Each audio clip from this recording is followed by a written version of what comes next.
Les amis, bonjour et bienvenue dans ce nouvel épisode de l'Hebdo Crypto. Pour ceux qui ne me connaissent pas, je m'appelle Benjamin Ré, je suis trader privé sur Forex, actions américaines et européennes principalement, formateur et conférencier en crypto-monnaie et j'interviens chaque semaine au travers de cette chaîne pour faire une analyse du marché très spécifique des crypto-monnaies avec un objectif très pédagogique de vous enseigner comment faire une analyse sans tomber dans le piège dans lequel tombent la plupart des traders débutants. Donc ces analyses s'adressent tant aux traders qu'aux spéculateurs, de toute façon aux investisseurs de manière générale qui s'intéressent aux crypto-monnaies. Avant de continuer, je tiens à vous mettre en garde pour ceux qui sont à la recherche de l'espoir ou de l'optimisme. Je sais que ce genre de vidéo qui peut être un peu pessimiste sur les évolutions à prévoir sur le cours des crypto-monnaies ne vous plaît pas forcément, je le vois au nombre de likes et au nombre d'abonnés. Pour ceux qui sont quand même à la recherche d'une analyse très structurée, on va voir ça ensemble, donc restez bien jusqu'à la fin de la vidéo. On va de toute façon commencer doucement avec les opportunités qui sont toujours d'actualité sur le marché des altcoins et on finira avec le Bitcoin. On va donc analyser, on commence avec Stellar, on va analyser EOS, on va analyser Ethereum et on finira avec le Bitcoin. Comme d'habitude, si vous n'êtes toujours pas abonné à la chaîne, je vous invite à le faire pour être notifié des prochaines vidéos que je publie sur le sujet. Et si cette vidéo-là vous plaît, je vous invite à me le faire savoir en mettant un like ou dans les commentaires, je vous en serai grandement reconnaissant. Allez, c'est parti, on commence donc immédiatement avec le Stellar. Donc Stellar qui nous sort quelque chose de plutôt positif ces derniers jours, après avoir cassé cette oblique baissière et notre résistance ici qui était un premier signal haussier. On est revenu finalement à l'intérieur de notre triangle. Aujourd'hui on a des fluctuations qui sont plutôt positives, qui sont en train de consolider à la hausse, puisque cela fait deux plus bas qui sont qui sont plus hauts que leurs précédents. Donc c'est quelque chose qui est plutôt positif.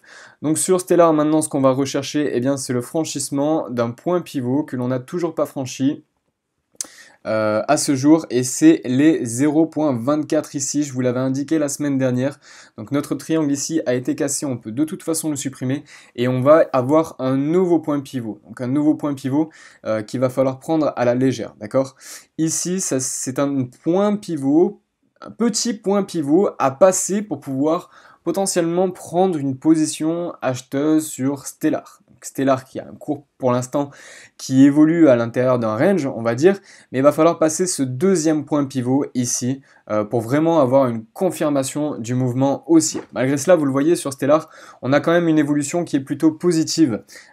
Ces précédents jours, on n'a pas réussi à franchir les 0.24, c'est pour ça que je vous indique chaque semaine qu'il faut attendre d'avoir une confirmation, puisqu'on a cassé ces 0.24, mais ce n'a été qu'une mèche finalement, on a clôturé en dessous, et même le jour suivant, on est revenu clôturer en dessous des 0.24.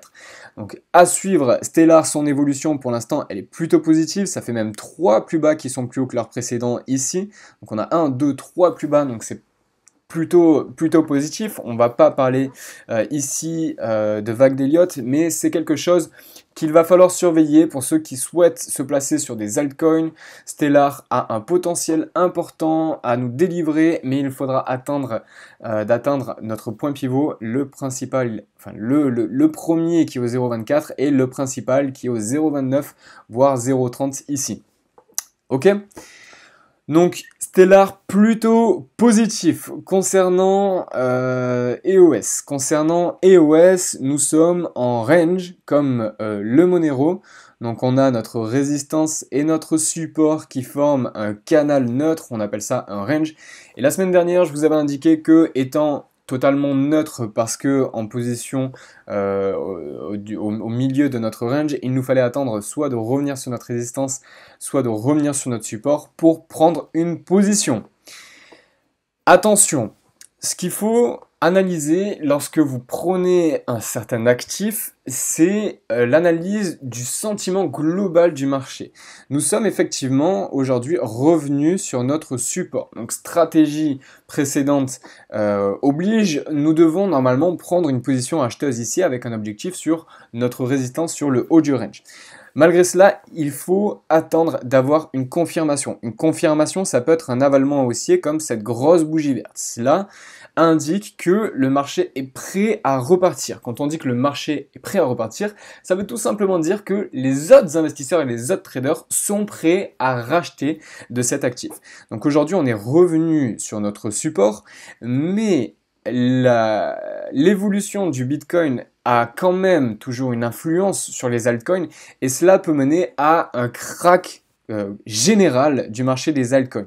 Donc, on va attendre d'avoir une confirmation ici pour prendre une position acheteuse sur EOS.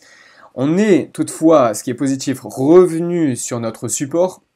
On pourra donc prendre une position acheteuse si jamais il y a une confirmation avec un objectif ici à plus 38% à 6.64, 6.65 ici qui forme une petite résistance. Donc sur EOS, on attend d'avoir une confirmation. Pour l'instant, ça va. C'est pas terrible ce qui se passe. On est revenu en bas de notre range. C'est quelque chose que moi j'attendais et que je préconisais pour pouvoir prendre une position. Donc sur EOS, c'est très bien. Concernant Ethereum, c'est un peu moins bien. Concernant Ethereum, on était aussi dans un range. Donc dans un range avec notre résistance et notre support ici. On a cassé une ligne de tendance qui nous fait plonger le graphique et les prix en dessous de notre range. Toutefois, ce qui est plutôt positif et ce qui est à prendre en compte, c'est que notre support ici ne doit pas être considéré comme une ligne, surtout dans un mouvement, dans un marché très volatile comme les crypto-monnaies, il faut que ce soit pris comme une zone.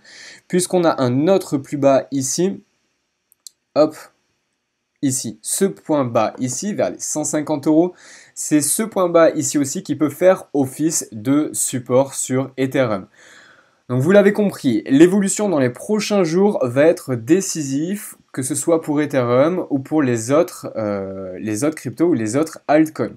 Pour l'instant, c'est positif, on est revenu sur notre support. Après un gros calme plat ici, on a eu un mouvement qui a été pour le coup baissier, qui peut repartir dans l'autre sens. Donc pour l'instant, on ne prend pas de position, on ne clôture pas non plus ces positions en perte si notre stratégie ne nous indique pas qu'à ce moment-là il faut sortir. Je me réexplique. Si votre stop loss est en dessous, ne commencez pas à paniquer parce que je dis qu'on est sorti de notre range. Votre stop de couverture doit correspondre à votre stratégie et vous devez vous conformer à votre stratégie. Donc si vous êtes dans une stratégie de swing et que votre stop est en dessous de cette mèche par exemple, vous devez attendre de voir si les prix redescendent à ce niveau de prix pour pouvoir clôturer. Si vous êtes dans une stratégie de buy and hold, et bien dans ce cas-là c'est très simple, vous allez acheter et vous holdez, vous conservez vos positions dans l'attente d'un mouvement futur qui vous fasse repasser en bénéfice. Concernant le Bitcoin, donc pour finir avec le Bitcoin, pour changer, on a donc eu notre gros mouvement haussier, notre bulle spéculative qui s'est éclatée ici, avec une amplitude qui s'est amoindrie petit à petit dans le temps, et donc qui est venue caractériser la fin de cette bulle par un calme plat. Lorsqu'on a un calme plat comme cela, c'est un indicateur d'un futur puissant mouvement. Je vous l'avais indiqué la semaine dernière, ce qu'on allait attendre pour prendre une position parce que certains commençaient à s'affoler. J'ai reçu tout un tas de questions ces dernières semaines. Lorsque l'on était à l'intérieur de ce calme plat, tout le monde voulait acheter. Aujourd'hui, tout le monde me demande s'il faut vendre. On est toujours dans un marché très émotionnel et plein d'espoir. Donc ici, il n'y avait pas de position à prendre à l'achat. Je vous avais indiqué qu'il fallait sortir déjà de notre oblique baissière en résistance ici pour revenir sur notre point pivot ici qui serait notre premier appel et notre premier signal aussi pour ensuite venir rebondir potentiellement dans un triangle haussier ou dans un range quelconque qui nous fasse sortir ici de notre deuxième point pivot et qui serait une confirmation de la tendance haussière. Et bien finalement, le mouvement a été baissier. Il a été fortement baissier. En une journée, on a littéralement cassé notre range et explosé notre mouvement neutre dans lequel on évoluait depuis le 9 septembre. Comme sur Ethereum, on a cassé une petite ligne de support, mais nous sommes toujours dans notre zone de support qui est caractérisée ici par ces pointillés. C'est-à-dire que ici on avait effectivement un support, mais on a un deuxième support ici. Donc pour l'instant, rien de dramatique, nous sommes toujours à l'intérieur de notre zone de support. Ce qui va être déterminant, c'est les prochains jours. Une grosse baisse comme ça peut annoncer une grosse chute et un renversement du marché, ce qui serait très positif, vous l'aurez compris. A l'inverse, si on vient à franchir ce support-là, effectivement, on peut assez facilement revenir sur une autre zone point clé de support ici, vers les 3000 $, les 3000 € et en dessous. Donc les prochains jours vont être déterminants sur le Bitcoin. Est-ce que les acheteurs les traders, est-ce que certains fonds d'investissement vont repousser le marché à la hausse ou est-ce qu'ils vont pousser le marché à la baisse, potentiellement avec un objectif plus bas de prise de position pour renflouer leur caisse et avoir une rentabilité qui sera plus importante puisque si on achète un actif à un prix bas, on a évidemment une rentabilité qui est plus importante.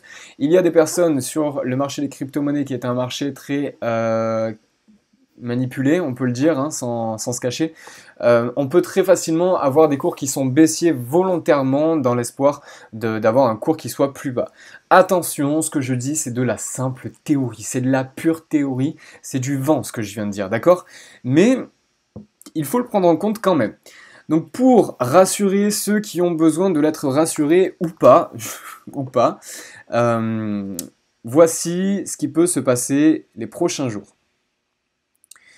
Si on passe notre graphique en logarithmique, on a un point ici, hop, on va passer ça en hebdomadaire, vous allez comme ça bien comprendre où on en est, quels sont les mouvements à attendre et comment ça peut évoluer dans le futur. Vous avez ici la courbe du Bitcoin en hebdo, donc on est à 2013 ici, 2014, 2015 et 2018. J'ai tracé ici une zone de support, une ligne de support qui vient effleurer les plus bas et une zone de résistance ici.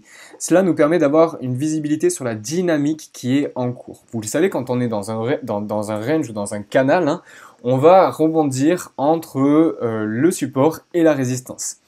C'est ce qu'on a déjà fait précédemment ici. On est maintenant venu au milieu de notre canal haussier. Donc vous ne pouvez que comprendre en voyant ça que c'est impossible de prévoir le mouvement. C'est impossible de définir à l'intervalle, au milieu d'un canal, si ça va aller dans un sens ou dans l'autre. C'est du pari, c'est de la pure théorie.